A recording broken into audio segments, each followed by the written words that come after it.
C'est quoi? Quoi? C'est quoi? Quoi? Les jeux de rôle papier? Ouais. Eh ben, en fait, c'est juste des mecs qui ont adoré Final Fantasy et ils ont dit ah bah tiens on va l'écrire dans un livre. Alors ils ont réécrit l'histoire comme ça. Et c'est aussi chiant? Ah bah ouais. Ouais, c'est pareil, c'est hyper interactif. Rien. Objection! Un jeu de rôle est un jeu où chaque joueur interprète un personnage. Un arbitre, appelé maître de jeu ou meneur de jeu, propose une histoire, et les joueurs décident de la manière dont agissent leurs personnages, d'une manière qui doit être cohérente avec le caractère du personnage en question.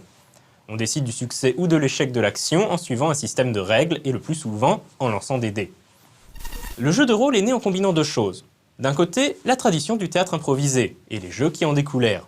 Dans les années 20, il existait déjà des jeux rappelant ce qu'aujourd'hui on appelle le jeu du killer. D'ailleurs, Harpo Marx en parle dans son autobiographie. En 1935, il existait un jeu de société appelé The Jury Box, dans lequel chaque joueur devait interpréter un membre d'un jury et décider si l'accusé de l'affaire était innocent ou coupable. L'autre influence majeure fut le wargame avec figurines. Il fut inventé à la fin du XVIIIe siècle comme un exercice d'entraînement pour les stratèges militaires. En 1913, le wargame devint un hobby public avec la publication de Little Wars, un livre de règles pour permettre aux enfants de jouer des batailles avec leurs soldats de plomb.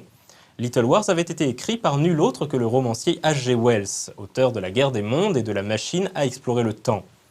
Les wargames continuèrent d'évoluer et dans les années 60, après la publication du Seigneur des Anneaux de J.R.R. Tolkien, commencèrent à intégrer des éléments de fantasy.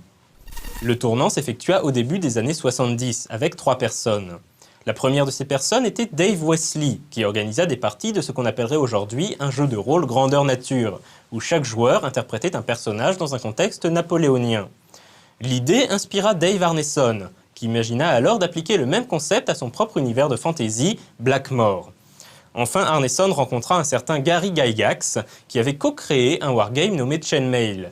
Gygax et Arneson travaillèrent ensemble à un jeu qui serait la rencontre entre le wargame, le théâtre et la fantasy, et c'est ainsi que naquit en 1974 le premier vrai jeu de rôle moderne, Dungeons & Dragons.